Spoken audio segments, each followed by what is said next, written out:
C'est la base militaire la plus secrète au monde. Tu voulais voir la zone 51? La voilà. Mais personne ne l'a vue d'aussi près. Jusqu'à maintenant. C'est un rêve devenu réalité. Que cache le gouvernement à cet endroit? Des armes secrètes ou une technologie extraterrestre? Il voulait comprendre son fonctionnement. Qu'arrive-t-il aux gens qui s'en approchent un peu trop? On a sauté dans le camion pour se protéger. Aujourd'hui, de l'information rendue publique, des témoignages de l'intérieur et d'un ancien pilote de la CIA nous révèlent des secrets. J'ai vu une soucoupe volante. Et nous observerons la base militaire à l'aide d'équipements sophistiqués. On a des images de la zone 51 en haute définition pour la toute première fois. Voici l'enquête numéro 55101. La zone 51 exposée. It's huge.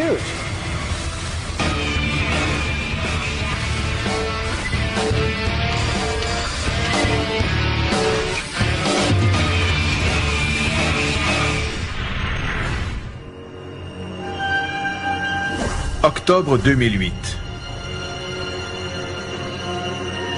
Pat Oskert est dans le désert du Nevada, à une vingtaine de kilomètres de la zone 51. Ce sont eux? Oui, Que font-ils? ils nous surveillent. Ils sont 2. Tu veux les voir? Tu vois 2 hommes? Oui. Les phares s'allument. Oui.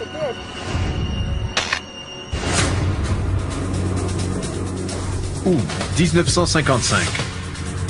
Dans le même désert du Nevada. D'un lac desséché et isolé, décolle un modèle d'avion jamais vu auparavant.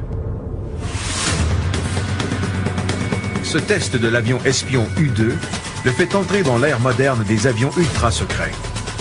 Au cœur de cette expérience se trouve Groom Lake, aussi connu sous le nom de Zone 51. Cet endroit a été choisi par le gouvernement américain parce qu'il est pratiquement impossible de s'y rendre. La route publique la plus près se situe à 24 km. La ville la plus proche, Rachel, n'a vu le jour qu'en 1973. Et sa population dépasse rarement les 200 ou 300 habitants. Depuis plus de 30 ans, cette base isolée au milieu du désert est entourée de mystères. Des gens voient régulièrement des lumières étranges au-dessus de la base et les radars captent des objets ultra rapides qui se déplacent dans les environs. Mais tout est tenu secret. Jusqu'en 1989, où tout a basculé.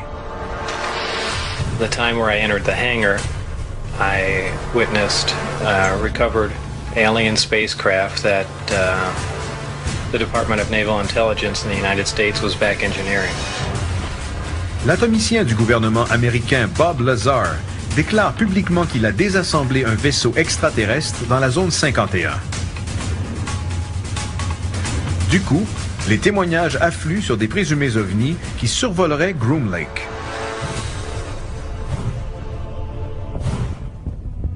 La base demeure tout de même fermée et il est impossible de pénétrer dans un périmètre de 25 km. Personne ne peut voir ces installations et ceux qui s'y aventurent sont chassés, font face à des arrestations et sont prévenus que la force mortelle est permise envers les intrus. Aujourd'hui, que peut-on voir avec l'aide de caméras à haute définition? Nous sommes à quelques kilomètres à peine du cœur de la zone 51. C'est une mini-société avec son propre personnel et ses propres ressources. Ils ont des programmes secrets et des véhicules que nous ne connaissons pas encore. Aujourd'hui encore, le gouvernement américain refuse de confirmer officiellement l'existence d'une base appelée Zone 51, et encore moins ses tests sur des vaisseaux extraterrestres. L'équipe se trouve maintenant dans le désert du Nevada pour obtenir des réponses. Ted Ackworth étudiera l'histoire militaire officielle de la base. Depuis 40 ans, il y a eu une forte progression de véhicules, aussi clandestins qu'avancés du point de vue technologique. Bill Burns se penchera sur les allégations de rétro-ingénierie. Plus nous enquêtons là-dessus, plus le mystère s'épaissit. Pat Oscart tentera de voir la base. Ce sera l'occasion de voir l'un des endroits les plus secrets au monde.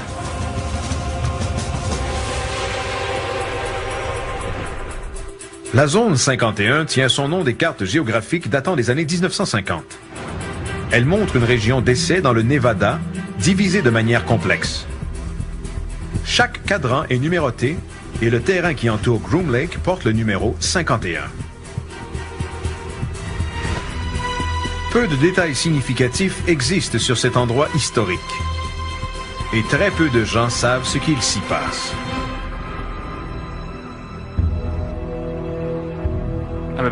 Je vais rencontrer Peter Merlin, un historien en aéronautique et un spécialiste de la zone 51.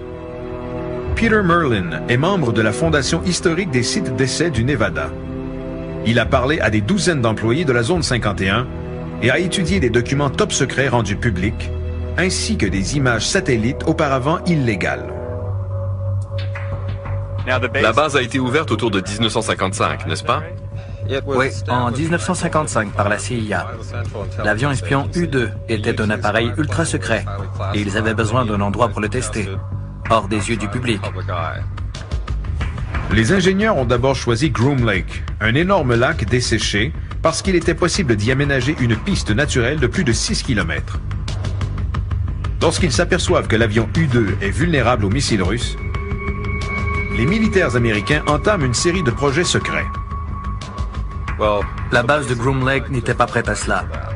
Ses installations et ses infrastructures étaient inadéquates. Ils ont donc construit des édifices et l'endroit est devenu la base des forces aériennes telle qu'on la connaît. Dans les années 1960, la base devient le point zéro du développement et des essais de toutes sortes d'appareils militaires secrets, dont le RB-69A, le F-117 et le B-2. Sur quoi travaille-t-il présentement? Il y a plusieurs tests d'appareils sans équipage. L'armée de l'air pousse énormément dans cette direction. Assister aux essais de la zone 51 est impossible. Mais c'est précisément ce que Pat tentera de faire.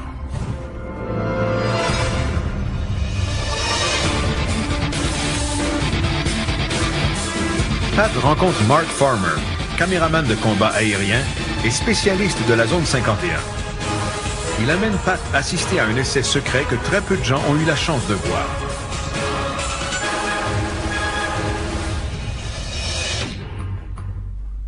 Nous sommes à une trentaine de kilomètres de la zone 51. Cet endroit est contaminé au plutonium parce qu'ils ont fait exploser des armes nucléaires ici. Nous marchons sur du plutonium? Il y en a partout. Génial. Selon Mark Farmer, le dernier test d'armement a eu lieu il y a plusieurs années. Mais l'endroit est devenu idéal pour observer les vols d'essai. J'entends quelque chose. Un avion? Au loin, un F-15 survole la zone 51. Peu de temps après, un deuxième se joint à lui.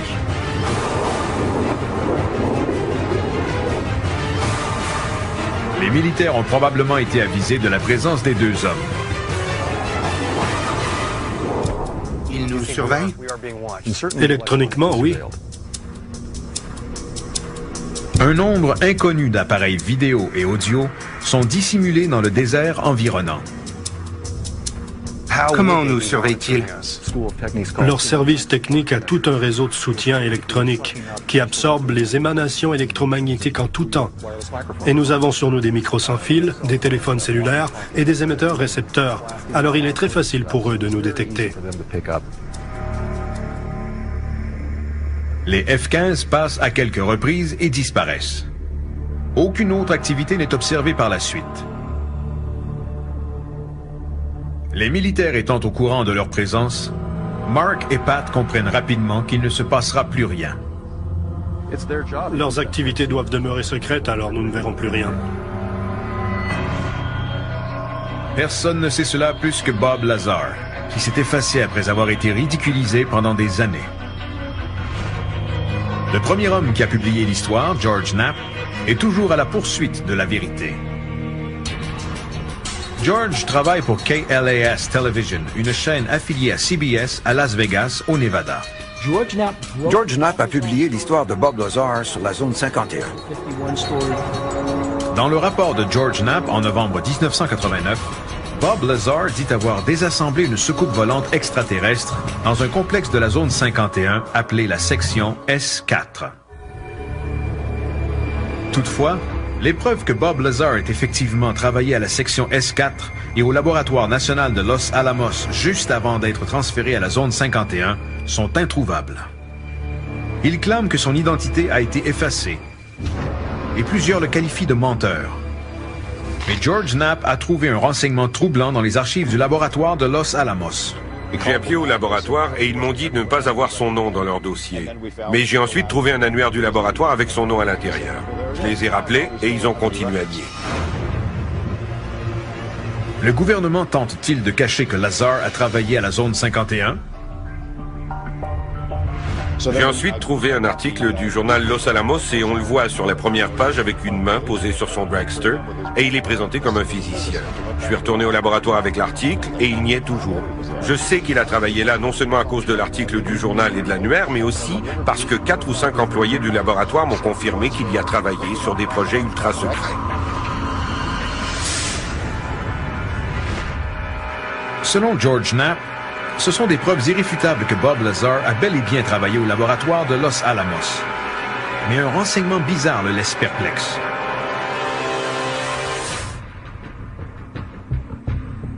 Bob Lazar révèle aussi à George que pendant son travail dans la zone 51, il a été exposé à une énergie extraterrestre très puissante appelée l'élément 115.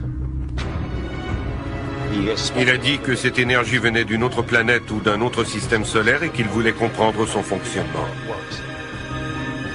Bob Lazar dit que l'élément 115 sert à alimenter les soucoupes volantes. L'important, c'était de savoir s'il avait ou non été à l'emploi du laboratoire Los Alamos, parce que s'il y a travaillé sur des projets secrets des points de vue technologiques et scientifiques, il est davantage possible qu'il ait ensuite travaillé dans la zone 51. Croyez-vous, Bob Lazar? Oui. Un ancien pilote de la CIA s'apprête à confirmer l'histoire de Bob Lazar et à révéler de l'information choc à son tour. Just a few minutes ago, we saw one of the government extraterrestrial UFOs.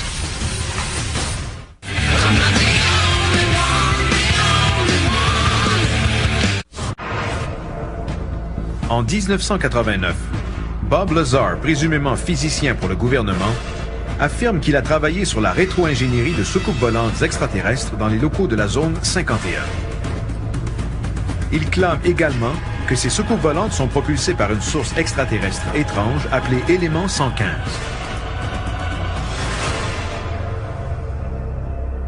Toutefois, le secret entourant la base rend impossible la vérification de ces allégations. Des forces élites secrètes empêchent les curieux d'en savoir davantage. Et Pat s'apprête à vérifier à quel point ces forces élites peuvent être intimidantes. Je vais rencontrer l'auteur Susan Wright qui a écrit un livre sur la zone 51. Elle a vécu une expérience traumatisante juste en dehors du périmètre de la zone 51. Pat et Susan roulent d'abord à environ 200 km au nord de Las Vegas et se retrouvent ensuite à l'intersection de l'autoroute 375 et un chemin non pavé qui mène directement à la base de Groom Lake. Quelle est cette route? La route Groom Lake, qui se rend à l'entrée principale de la zone 51. La dernière fois que Susan s'est aventurée à cet endroit remonte à 1997. Et elle n'oubliera jamais son expérience. Les militaires contrôlent toute la région et tentent d'effrayer les gens pour les chasser. Qu'as-tu vécu ici? On s'est rendu près de l'entrée de la zone 51 et on a vu les hommes en camo. Les hommes en camo sont les gardes de sécurité de la zone 51 qui portent des uniformes à motifs de camouflage. Ils bloquaient la route pour nous empêcher d'aller plus loin. Nous avons parcouru quelques mètres avant de sortir de notre véhicule et c'est à ce moment qu'un hélicoptère est apparu, sorti de nulle part. Sans bruit, sans avertissement. Il est apparu droit devant nous, Près de vous? à 12 mètres de nous. On a sauté dans le camion pour se protéger. C'était très effrayant et intimidant. Il voulait manifestement nous faire déguerpir. Pourquoi des militaires effrayent-ils les civils avec des tactiques d'intimidation? Possiblement en raison de leurs essais. Pendant que Susan et Pat continuent d'avancer vers la zone 51, Bill découvre de nouveaux faits sur le rôle de l'élément 115 auprès d'un confident de Bob Lazar, John Lear. John est un pilote chevronné qui a travaillé pour la CIA avec la cote de sécurité secrète la plus élevée. Lear s'est retiré après avoir effectué plus de 19 000 heures de vol et détient le nombre le plus élevé de certificats octroyés par la FAA. Sa vie a cependant changé lorsqu'il s'est lié d'amitié avec Bob Lazar à la fin des années 1980. Selon John Lear, Lazar et lui allaient souvent dans la zone 51 la nuit pour observer les vols d'essai de soucoupes volantes. Vous avez vu une soucoupe volante dans la zone 51? Bien sûr. Aucun doute là-dessus, la soucoupe volante irradiait du jaune et du doré. Bob Lazar m'avait dit quand il serait là et il y était comme prévu. Dans une vidéo maison jamais vue datant du 22 mars 1989, John Lear apparaît dans le périmètre de la zone 51, aussi appelée Groom Lake. La voix du caméraman est celle de Bob Lazar. We're standing just about 8 miles due east of Groom Lake, Nevada, the super government secret test site. And just a few minutes ago, we saw one of the government extraterrestrial UFOs fly over there. We all watched it for about 7 or 8 minutes. The mission was organized tonight by Bob Lazar, who is a theoretical physicist who works at Groom Lake. And is also a dead man at this point. Lear clame également que Lazar lui a décrit son travail avec beaucoup de détails. Il désassemblait ses vaisseaux pour tenter de reproduire avec exactitude le moteur qui les propulsait à plus de centaines de milliers d'années-lumière. Lear présente un modèle de réacteur qui serait la source d'énergie principale de ces soucoupes volantes. On enlève le bouchon et ce qui propulse le moteur est ce qu'on appelle l'élément 115. Bob a dit que le laboratoire Los Alamos en possède plus de 230 kg. Ils envoient des protons par le bout ici dans l'élément 115 et instantanément, ça devient du 116. Et alors, tout se désintègre. Le nombre 115 représente le nombre de protons qui se trouvent dans le noyau atomique de l'élément. Lazar prétend qu'en bombardant l'élément 115 avec des protons additionnels, le nombre s'élève à 116. La nouvelle formule devient vite instable et se désintègre, en relâchant une quantité d'énergie énorme. Selon Lazar, ce procédé permet aux soucoupes volantes de déjouer les lois conventionnelles de la gravité pour se déplacer à des vitesses phénoménales.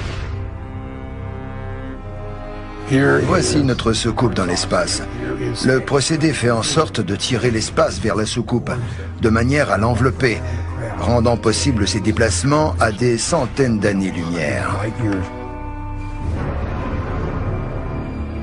Alors que la plupart des scientifiques contestent les allégations de Lazar à propos de l'élément 115, John Lear et Bob Lazar prétendent que ce n'est que le début de sa compréhension. Quiconque pense que les soucoupes volantes sont des mythes, des délires ou des canulars, John a tout confirmé. Et il a œuvré au sein de l'organisation à un niveau presque aussi secret que Bob Lazar. Les activités de la zone 51 sont peut-être secrètes. Mais dans son périmètre, les opérations demeurent très évidentes. Pat et Susan sont au sud-est de la région interdite lorsqu'ils s'aperçoivent qu'ils ont de la compagnie. Voilà, regarde. Quoi? Les hommes camos sur la colline.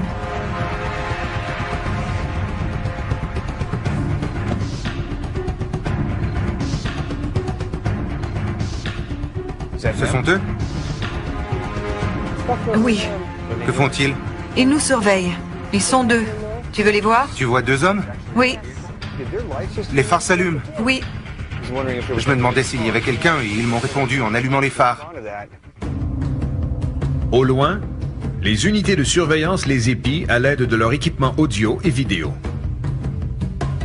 Il y a des capteurs ici et là-bas. Ils nous surveillent de près.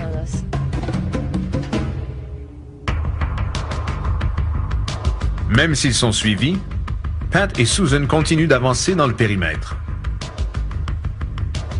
Ils ont mis un nouveau panneau par-dessus l'ancien qui disait « Les intrus seront éliminés ». Vraiment. C'était un peu intense, alors ils l'ont changé. Voyons ça.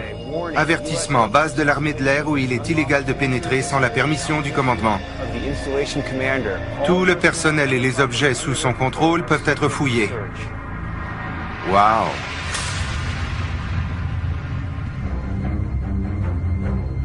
Pat et Susan montent une colline le long des poteaux oranges qui délimitent la base, sous les yeux attentifs des gardiens.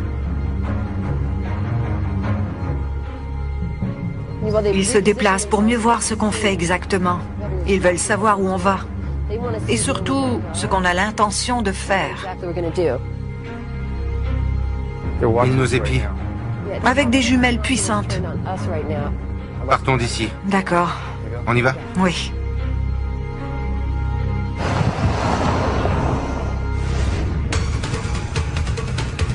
Après avoir été témoin de la haute surveillance, Pat tente une nouvelle approche. Une escalade difficile d'un rocher escarpé de 2400 mètres qui dévoilera enfin la zone 51.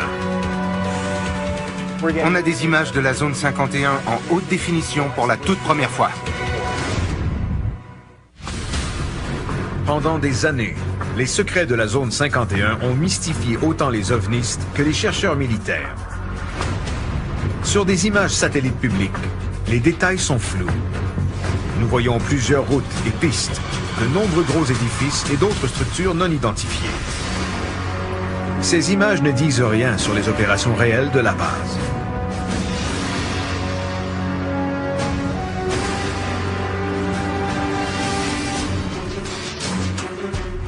À 35 km de la ville la plus près,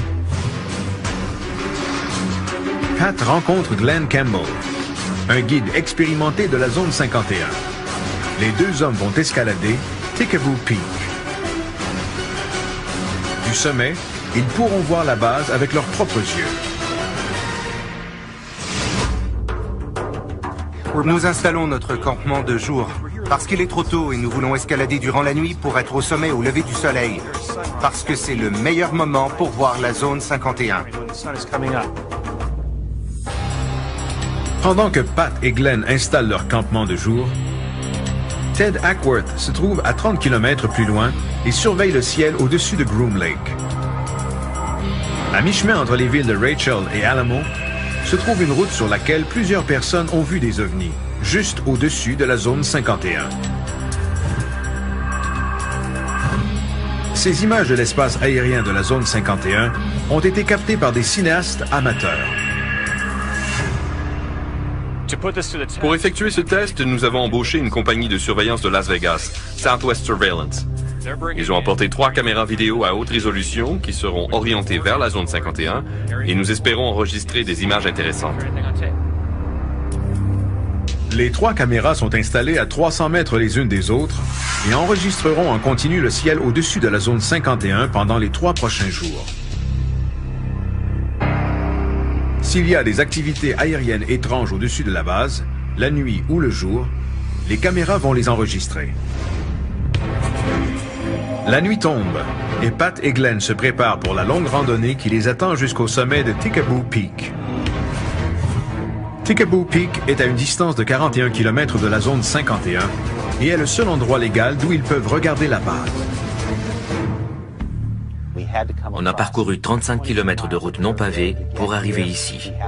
Et on doit maintenant escalader cette montagne escarpée pour se rendre au sommet. Ce que les gens ne font pas tous les jours.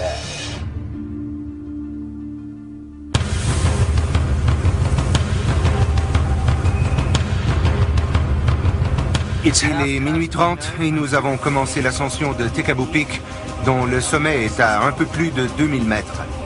L'air est très sec et je ressens un peu le mal de l'altitude.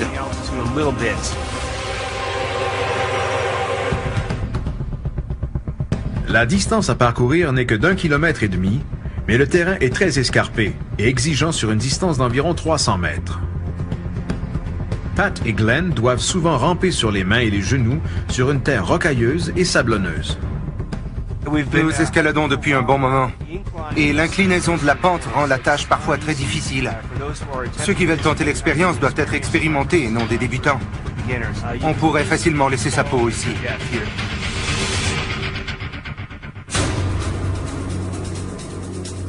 L'escalade nocturne de Pat et Glenn dure presque 3 heures. On y est? On y sera de l'autre côté de cette crête. De l'autre côté de la crête, ils aperçoivent enfin la base militaire la plus secrète au monde. L'escalade nocturne de Pat et Glenn dure presque 3 heures. On y est? On y sera de l'autre côté de cette crête. De l'autre côté de la crête, ils aperçoivent enfin la base militaire la plus secrète au monde. Vous voulez voir la zone 51? La voilà.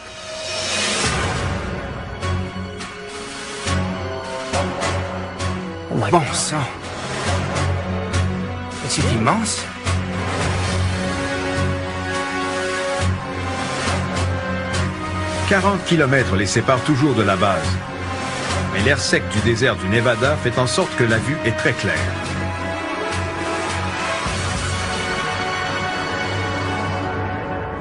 Quand le soleil se lèvera, nous verrons plus de détails. Mais chacune de ces lumières correspond à un hangar. Il y en a plus d'un, répandu sur plusieurs kilomètres. Qu'est-ce qui mesure plusieurs kilomètres? Ce qui est éclairé ou toute la zone 51? Ça dépend de la manière dont on mesure. Le terrain de la zone 51 mesure environ 16 par 10 km, ce qui n'est pas très grand. Mais il est entouré de terres militaires, ce qui le rend énorme. Le complexe est donc très vaste et sa superficie équivaut aux États du Connecticut et du Rhode Island réunis. C'est gigantesque. Le soleil se lève et laisse voir en haute définition la base militaire américaine la plus secrète pour la première fois à la télévision.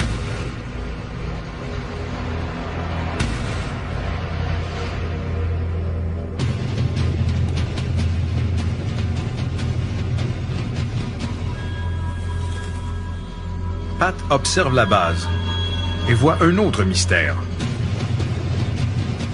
Des avions non identifiés. Selon les rumeurs, ces avions transporteraient le personnel dans la zone 51 pour effectuer leur travail qui demeure inconnu. Un avion arrive. Avec une ligne rouge sur le côté? Oui, un avion blanc avec une ligne rouge. Il emmène les employés sur la base. Le personnel se rend à l'aéroport de Las Vegas et est transporté ici sur ces avions 737. Il y a des horaires précis et le matin, un avion arrive toutes les 30 minutes.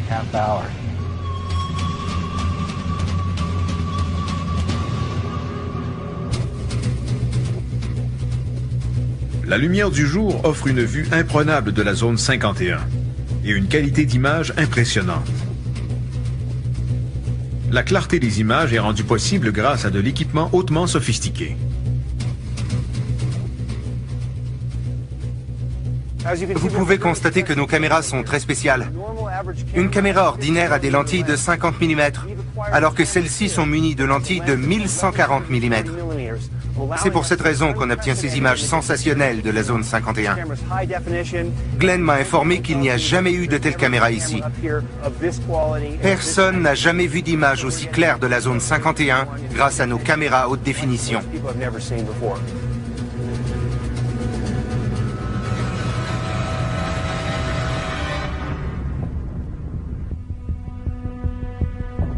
Une caméra révèle une piste géante et une série de bâtiments qui représentent le cœur de la zone 51. Ces hangars un peu à l'écart, ainsi que les édifices à bureaux et les petites bandes d'atterrissage au beau milieu du désert du Nevada, demeurent toutefois des énigmes. Le plus gros mystère de tous est cet énorme hangar qui a été construit très récemment. Je n'ai plus d'adjectifs. Je peux dire génial, fantastique, incroyable, mais je ne trouve pas le mot juste pour décrire cette expérience. Pour un enquêteur en ovni, voir cet endroit est un rêve devenu réalité.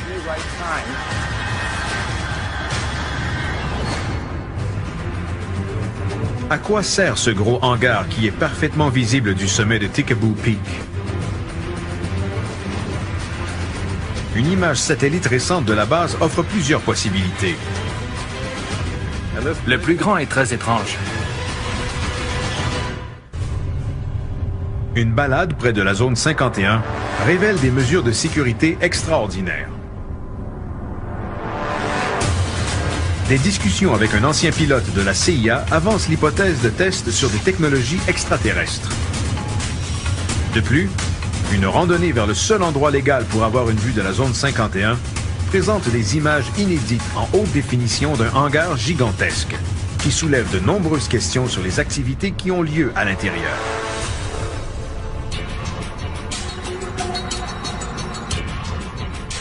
Ted regarde l'image satellite la plus récente de la base avec l'historien en aéronautique Peter Merlin. Voici l'image satellite la plus récente de la zone 51. De grande qualité. Aujourd'hui, la zone 51 compte 24 hangars, 4 pistes d'atterrissage, de nombreux dortoirs, une tour radar et même un bâtiment à l'épreuve des explosions. Mais au début, la base était de moindre envergure. Voici la base dans les années 1950, alors qu'elle était appelée la piste Waterdam. C'était simplement une piste d'atterrissage en asphalte d'1,5 km, des petits hangars, quelques entrepôts et des roulottes pour héberger du personnel sous des conditions plutôt rudimentaires. La base reste modeste pendant 25 ans et par la suite, son développement explose. Dans les années 1980, les changements ont été drastiques. On voit un entrepôt à munitions et la piste a été allongée d'1,5 km. Ils ont également ajouté une voie de circulation. Ces changements ont eu lieu juste avant la sortie publique de Bob Lazar, qui affirmait que le gouvernement testait des appareils secrets en se basant sur la technologie extraterrestre. Aujourd'hui, les images satellites les plus récentes montrent ce que Pat a vu au sommet de Tikaboo Peak. Il y a plusieurs nouveaux hangars dans la partie sud. Et on se demande pourquoi ils avaient besoin d'un hangar supplémentaire parce qu'ils en avaient déjà 23. Les autres sont peut-être tous vides, mais quoi qu'il en soit, le plus grand est très étrange. Pourquoi un hangar aussi grand? Lors d'enquêtes précédentes, la taille et la forme des ovnis variaient selon les témoignages. Mais un seul format d'ovni correspond à la description de ce hangar. Les triangles géants.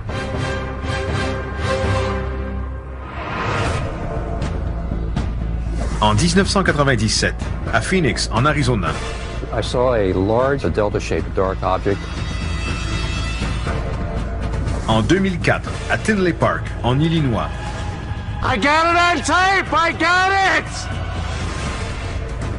Et plus récemment, en 2008, au Pays de Galles, au Royaume-Uni. I looked straight into the sky and I saw these strange triangular formations.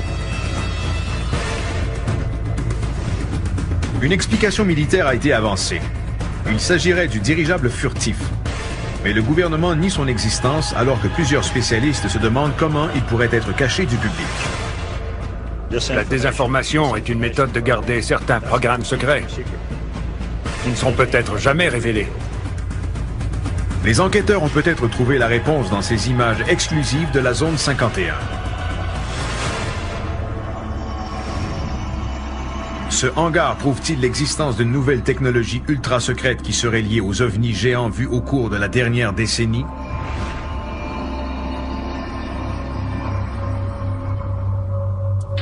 Le seul moyen d'obtenir la réponse est de parler aux employés de la zone 51. Comme l'a mentionné Glenn Campbell, la majorité du personnel de la zone 51 est transporté en avion anonyme blanc avec une rayure rouge sur le côté.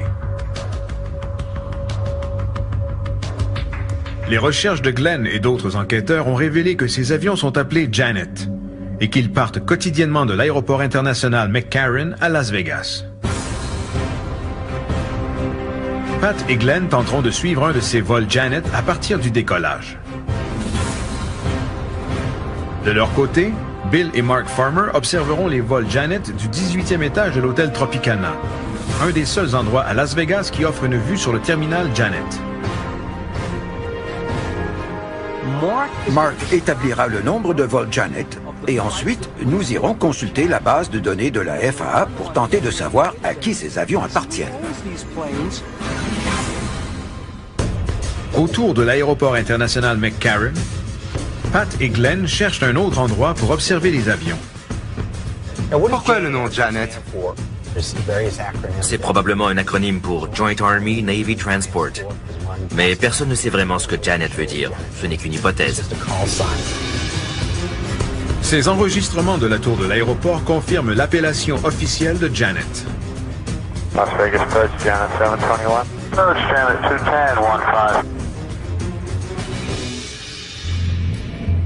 210-15. Ce sont les mêmes avions qu'on a vus à Tekabo Peak. Ils avaient quitté Las Vegas 20 minutes plus tôt et ont atterri à la zone 51. C'est leur transport quotidien. Les avions Janet qui décollent ici se posent à la zone 51. Toute base secrète a un lien avec le monde extérieur, et cet aéroport est un lien majeur.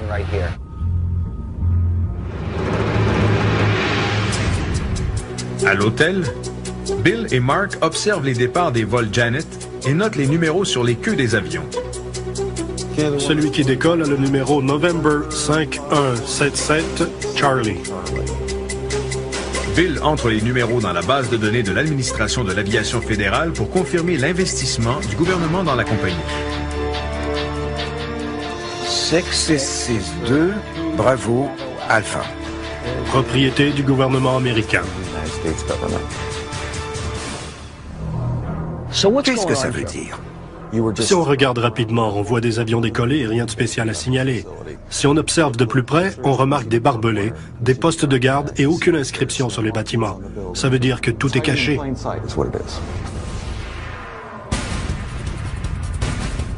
Obtenir des déclarations des employés de la zone 51 est pratiquement impossible. Et Bill Burns finit par en trouver un. Quand on y travaille, on n'existe pas. Durant les années 1980, la zone 51 a attiré l'attention parce qu'un physicien qui y travaillait, Bob Lazar, a dit publiquement qu'il œuvrait sur un projet de rétro-ingénierie de la technologie extraterrestre au bénéfice des militaires. Lazar tombe ensuite dans l'oubli et ne parle plus de ses expériences. De nouveaux renseignements obtenus sur la zone 51 révèlent cependant des développements d'une envergure majeure. Et Bill a réussi à trouver un ancien employé de la base secrète. Je vais rencontrer T.D. Barnes, un ancien ingénieur à la zone 51. T.D. Barnes a travaillé dans la zone 51 de 1968 à 1972 en tant qu'ingénieur électricien. Il a joué un rôle crucial dans le développement de plusieurs appareils secrets qui sont aujourd'hui connus du public, comme le A-12 et le F-117. Selon lui, l'identité réelle des ingénieurs à l'emploi de la zone 51 est gardée secrète tant et aussi longtemps qu'ils y travaillent. Nous avions des pseudonymes et des noms de code à la zone 51. Quand on y travaille, on n'existe pas vraiment.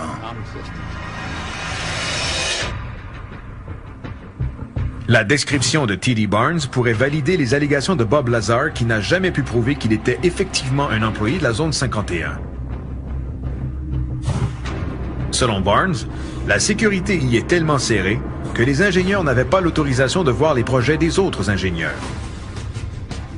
Parfois, il devait sortir quelque chose à l'extérieur et nous envoyait dans une grande salle où il fermait des rideaux noirs et nous restions assis là pendant 2 ou 3 heures. Si des technologies étranges étaient testées, il fallait faire partie du programme pour y assister.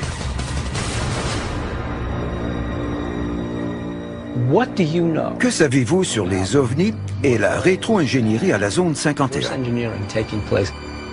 Nous n'étions pas au courant, mais ça ne veut pas dire que ce n'est pas arrivé. C'est tout de même possible qu'ils aient mené des projets de rétro-ingénierie sans que vous le sachiez. Oui, mais là-bas, tout est possible. La possibilité existe. Ils ont pu faire voler des vaisseaux extraterrestres à la base. Les employés étaient regroupés dans la grande salle avec les rideaux tirés pour ne rien voir. Ça démontre à quel point les activités étaient secrètes dans la zone 51.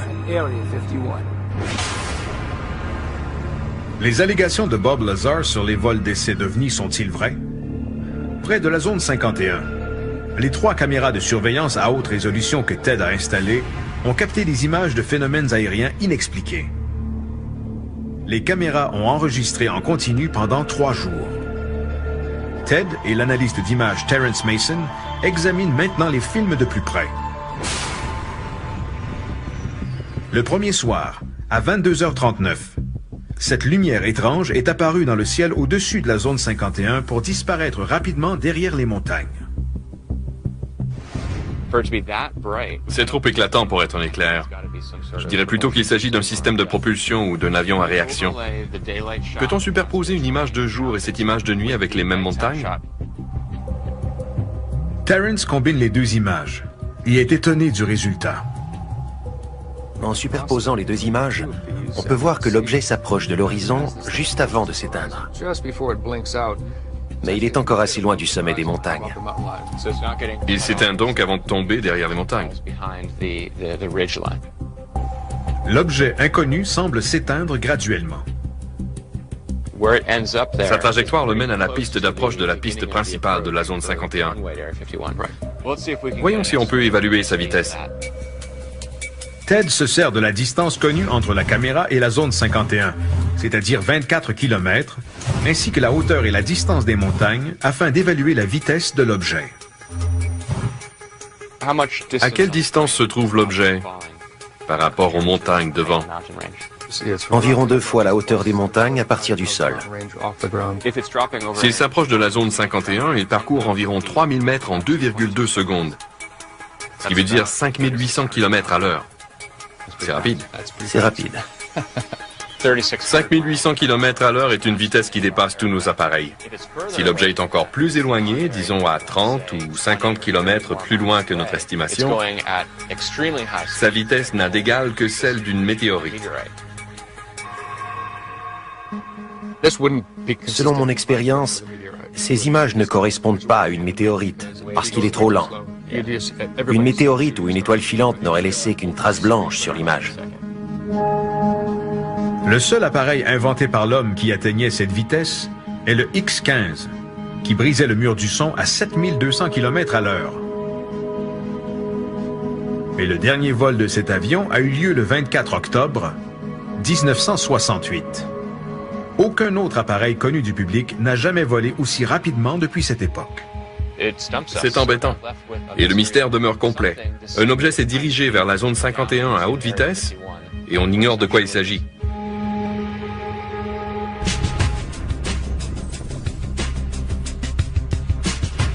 On a roulé autour du périmètre pour tenter d'en savoir plus, mais la zone 51 est ultra secrète.